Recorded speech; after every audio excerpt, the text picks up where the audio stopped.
استاذ دكتور عبد الله مغازي وصل، خلوه ينضم لنا يا شباب. معانا على الهاتف سعاده الدكتور ممدوح حمزه. اهلا وسهلا يا دكتور. اهلا يا استاذه. اهلا. الجمعيه الوطنيه للتغيير اخبارها ايه؟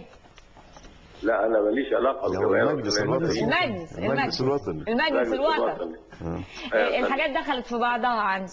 معلش يا فندم. حضرتك كنت في اجتماع اليوم.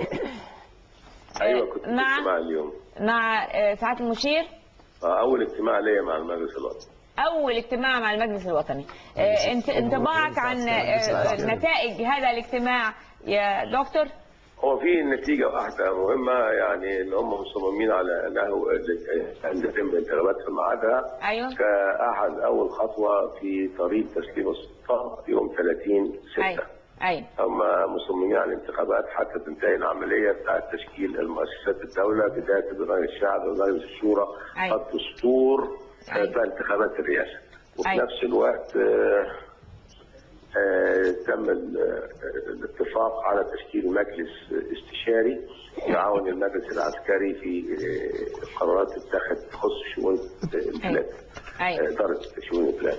وفي نفس الوقت تم مناقشه مش تم مناقشه، هو المجلس قال لنا ان هم اختاروا جنزوري باختيار رجعت فيه، لانهم هم مسؤولين عن اداره شؤون البلاد. هو ده الشخصيه اللي يقدر يسقوا فيها يقوم بمهمه رئيس الوزراء في الكام شهر الباقيين، هم حوالي 6 اشهر او 7 اشهر.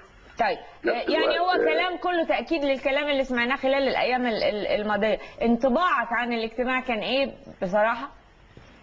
انطباع الاجتماع انا اقتنعت تماما ان هم يرغبون فعلا في ترك السلطه في هذا التاريخ. يرغبون فعلا في ترك السلطه في هذا التاريخ.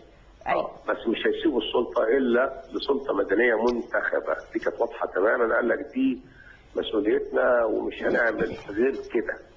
أيوة. مش هنسلم السلطه الا لسلطه منتخبه، وجدول 6 اشهر، والكوره في ملعب الشعب يروح ينتخب، وبعدين في مجلس الشعب هو اللي مع المسؤوليه انه يطلع دستور، وهم هيعملوا نداء لانتخاب رئيس الجمهوريه على ان يتسلم مهام يوم 1/7/2012.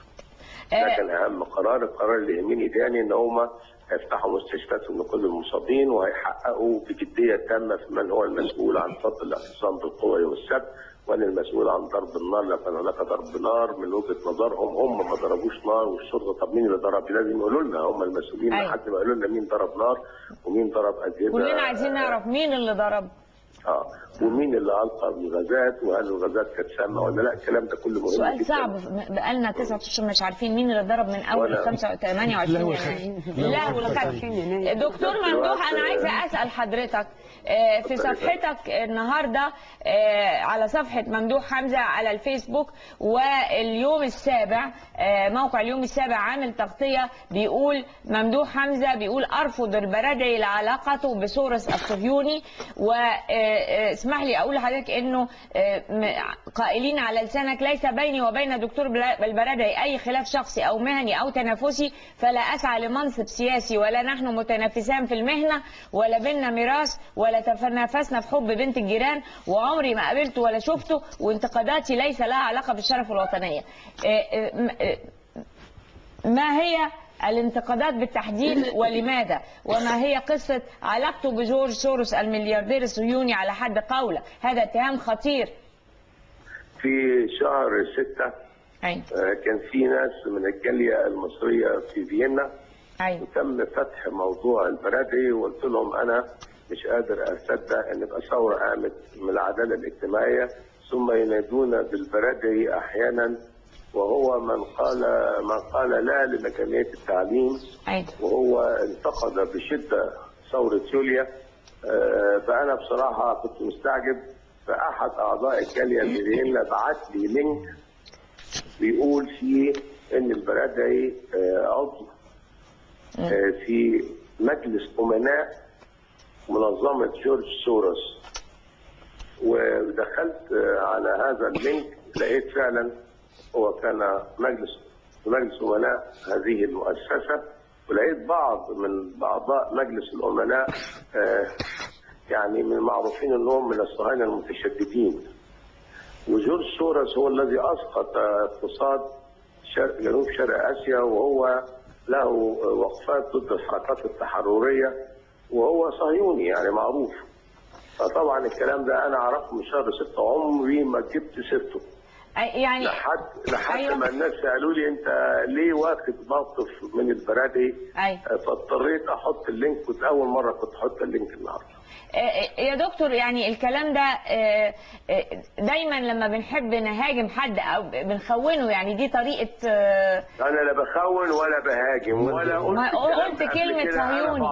انا وجهه نظري ان انا مش مقتنع ان تيجي مجموعه في الميدان يقول لك عاوزين هذا الرجل يمسك الوزاره. انا ما عنديش مانع الراجل ده لو جه مسدود الانتخابات في الشعب انتخبوا تعظيم سلام.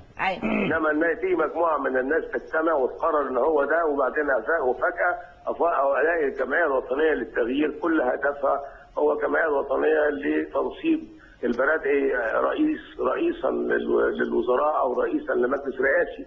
انا في هذه الحاله كان لازم اتكلم واقول انا بعترض. فلما ناس على الانترنت دخلوا في الفيسبوك وفي التويتر ليه بتعارضوا؟ هو ايه بينك انت؟ ايه اللي بينك وبينه؟ قلت له ما فيش بيني وبينه حاجه، ادي اللينكس اللي جات لي. انا ما قلتش حاجه، انا كل اللي عملته حطيت اللينك، لا اخون ولا اتهم اي حاجه بشرفه. بس هل حضرتك تاكدت من مصداقيه هذا اللينك او هذه الصفحه؟ الا يمكن ان تكون مدسوسه او مزيفه؟ لا والله الصفحه جات لي عن طريق ناس من الجاليه المصريه في فيينا، وفي نفس الوقت وجدت مثلا صديقه الاستاذ محمد عبد الحكم دياب طلع حاجه مماثله باللغه العربيه.